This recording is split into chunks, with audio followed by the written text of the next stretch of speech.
की विधानसभा चुनाव में हार के बाद कांग्रेस में लगातार मंथन का दौर देखने को मिल रहा है और अंदरूनी घमासान की स्थिति भी है। कांग्रेस नेताओं ने भूपेंद्र हुड्डा पर ठिकरा फोड़ना शुरू कर दिया है।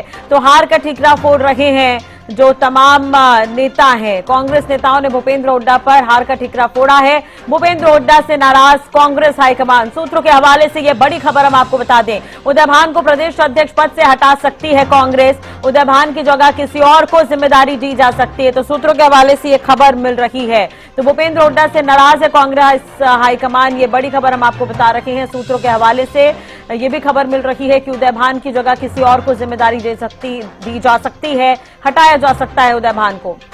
तो विधानसभा चुनाव में हार के बाद कांग्रेस में अंदरूनी घमासान और बयानबाजी जिस तरह से हो रही है उससे अंदाजा लगाया जा रहा है कि कहीं ना कहीं कांग्रेस में अंदरूनी घमासान की स्थिति है।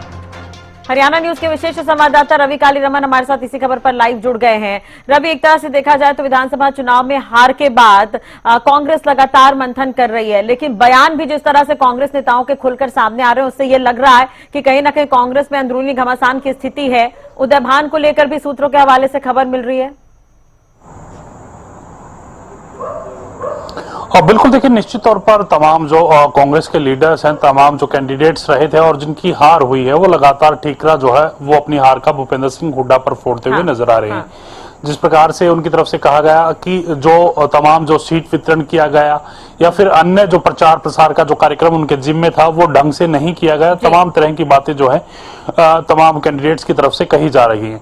अब देखना होगा कि शीर्ष का नेतृत्व उन पर क्या फैसला लेता है, किस प्रकार की कार्रवाई करता है, ये तो बाद की बातें हैं। हालांकि एक कमेटी का गठन जरूर किया गया है, वो तमाम जो फैक्ट्स हैं वो फाइंड करेगी। फैक्ट फाइंड कमेटी इसका नाम जो है, और कहीं ना कहीं तमाम सीनियर लीडरशिप इसमें शामिल है और तमाम जो वो विषय थे, तमाम जो वो वजह थी जो कहीं ना कहीं हार का कारण बनी है वो उसमें रखी जाएंगी। और उसके साथ साथ अगर उसमें किसी प्रकार की लापरवाही किसी नेता की मिलती है तो उस पर कार्रवाई भी संभव जो है वो नजर आ रही है।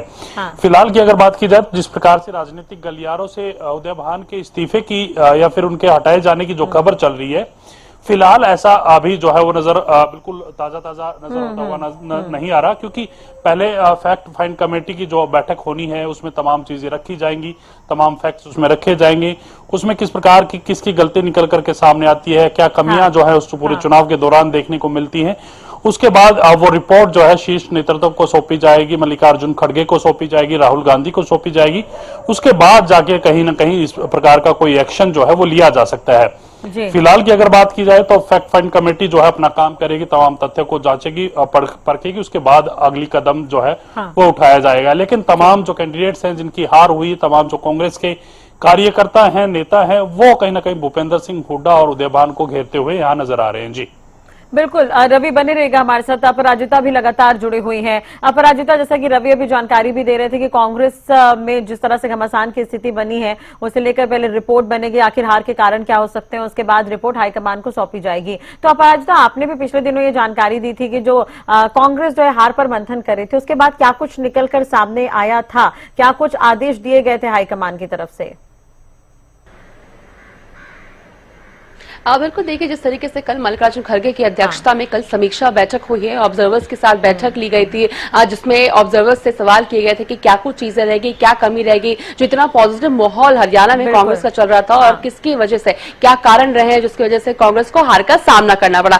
वही सूत्रों की माने तो कहा जा रहा है, राहुल गांधी के द्वारा कहा गया है कि जो नेता है उन्होंने अपने आप को, अपने राजनीतिक भविष्य को ज्यादा तरजीह दी है। वहीं पार्टियों की हम कह सकते हैं कि पार्टियों को कहीं ना कहीं दरकिनार किया गया है, जिसकी वजह से ये सभी चीजें सामने आई है और कांग्रेस को हार का सामना करना पड़ा है। वहीं देखिए जिस तरीके से इस बैठक से निकलकर जब सामने आए कांग्रेस के लीडर्स, तो उनके द्वारा कहा जा रहा है कि भूपेंद्र सिंह हुड्डा और कुमारी शैलजा के जो मनमुटाव चल रहा था, जो कहीं ना कहीं गुटबाजी चल रही थी, उसे लेकर के स्पष्ट रूप से कहते हुए नजर आए हैं कि केवल एक कारण नहीं होता है हार का, क्या कारण है हार के, जिसे लेकर के यहाँ पर फैक्ट फाइंडिंग कमेटी बनाई जाएगी। हरियाणा दौरे पे वो रहेंगे, सभी लीडर्स से वो मुखातिब होंगे, बातचीत करेंगे और क्या कारण रहे उन सभी चीजों को लेकर के सामने आएंगे, फिर जिसे हाईकमान यानी जिस तरीके से रवि कालिंदवन जी बता रहे थे कि ये चीजों को फिर मल्लिकार्जुन खड़गे, इसके अलावा राहुल गांधी, केसी वेणुगोपाल, तमाम वरिष्ठ नेताओं को सौंपा जाएगा, जिसके बाद ही कोई निर्णय लिया जाएगा। तो बिल्कुल देखिए, अगर अभी की हम बात करते हैं तो जो नेता हारे हैं कांग्रेस में, उसमें से कई नेता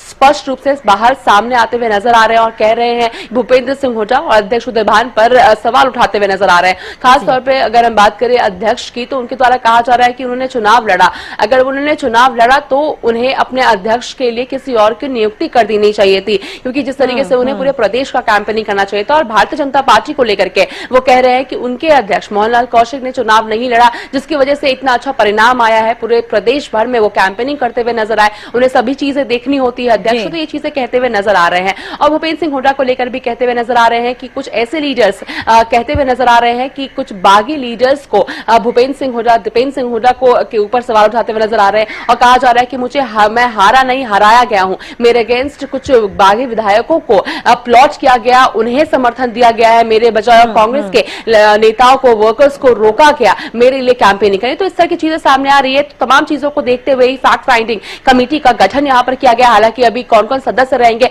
इसका निर्णय नहीं लिया गया है, तो जल्द ही आने वाले दिनों में सभी चीजें होंगी। वहीं कुछ का ये भी जिस तरीके से गठबंधन को लेकर के भी चर्चाएं चल रही थी, उसे भी दरकिनार नहीं किया जा सकता।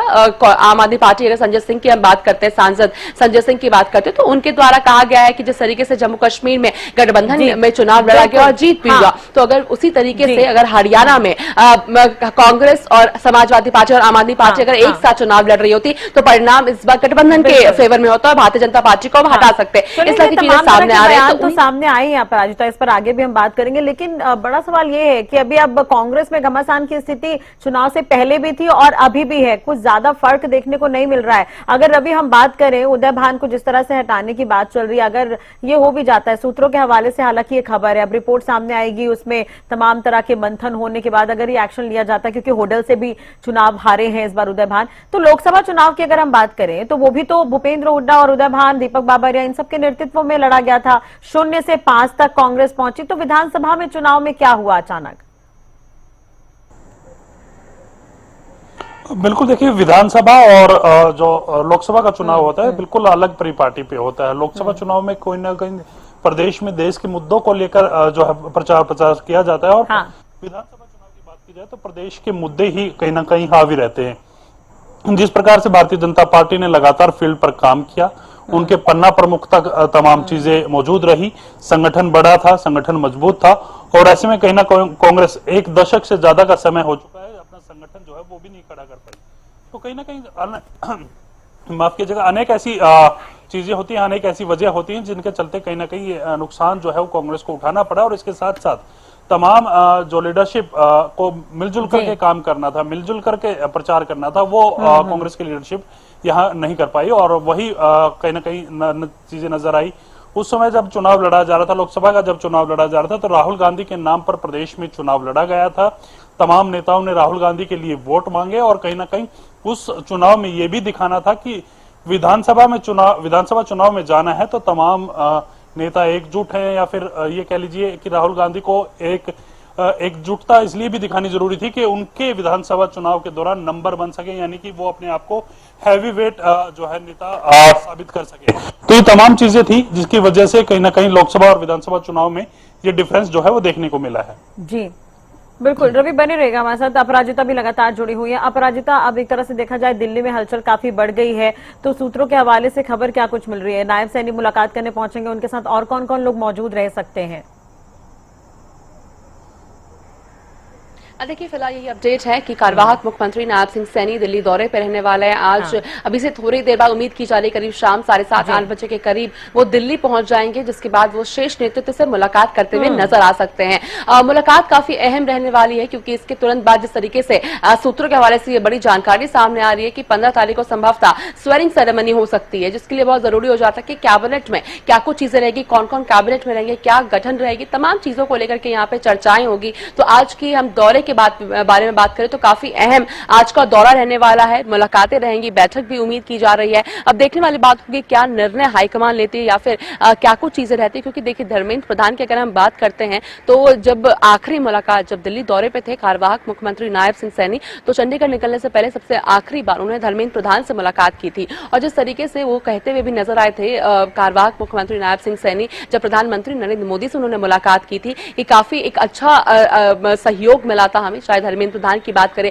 या विप्लव देव की बात करें तो काफी अच्छा सहयोग रहा था। और देखने को मिला कि जिस तरीके से धर्मेंद्र प्रधान को एक जिम्मेदारी दी गई थी हरियाणा की और काफी बेहतरीन तरीके से उन्होंने अपनी जिम्मेदारी को निभाया है, तो संभवतः कैबिनेट को लेकर भी धर्मेंद्र प्रधान एक बहुत बड़ा मेजर रोल प्ले करते हुए नजर आ सकते हैं। देखने वाली बात होगी कि आज किन किन से मुलाकात करते हुए कार्यवाहक मुख्यमंत्री नायब सिंह सैनी नजर आते हैं और अगर बैठक होती है तो क्या कुछ चीजें उस बैठक से निकल कर आती है। तो ये तो स्पष्ट है कि कैबिनेट को लेकर के इस बैठक में चर्चाएं की जाएगी। और साथ ही देखिए एक और अहम चीज हो जाती है कि स्वेरिंग सेरेमनी होनी है, प्रधानमंत्री नरेंद्र मोदी को इन्विटेशन भेजा गया है। इसके अलावा कई प्रदेश के भारतीय जनता पार्टी शासित राज्यों के मुख्यमंत्री भी आ सकते हैं इस स्वेरिंग सेरेमनी में। हालांकि सूत्रों के हवाले से ये बड़ी जानकारी सामने आ रही है कि प्रधानमंत्री नरेंद्र मोदी संभवतः स्वेरिंग सेरेमनी के लिए मौजूद रहेंगे। तो उन सभी तैयारियों को लेकर भी इस दौरे पे, इस बैठक डिस्कशंस में भी इन तमाम चीजों का जिक्र रहने वाला है। जी राजश्री। बिल्कुल, अपराजिता बने रहेगा हमारे साथ, लगातार रवि भी जुड़े हुए हैं। रवि, एक तरह से कहा जा रहा है कि तैयारियां की जा रही है नई सरकार के गठन को लेकर, तो कार्यक्रम तो चंडीगढ़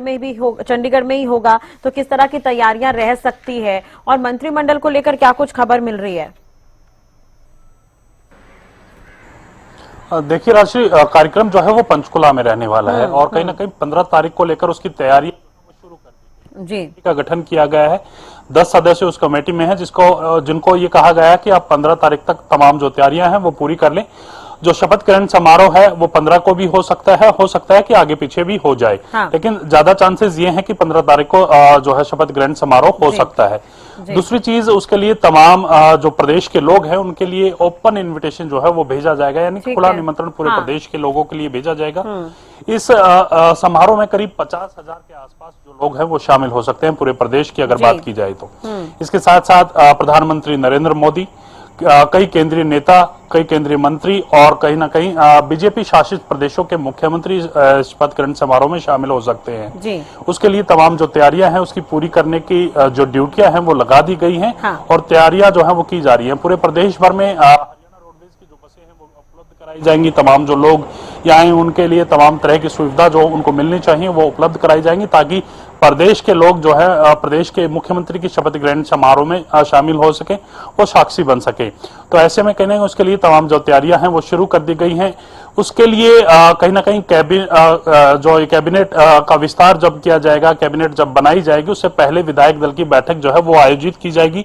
13 या 14 तारीख को विधायक दल की बैठक जो है वो बुलाई जा सकती है, जिसमें तमाम विधायक रहेंगे। बिल्कुल, हाँ। चलिए, नजर बनाए रखिएगा, अपडेट आपसे लेते रहेंगे। बहुत बहुत शुक्रिया रवि, तमाम जानकारी बातचीत के लिए। अपराजिता, आपका भी बहुत बहुत शुक्रिया तमाम जानकारी और बातचीत के लिए।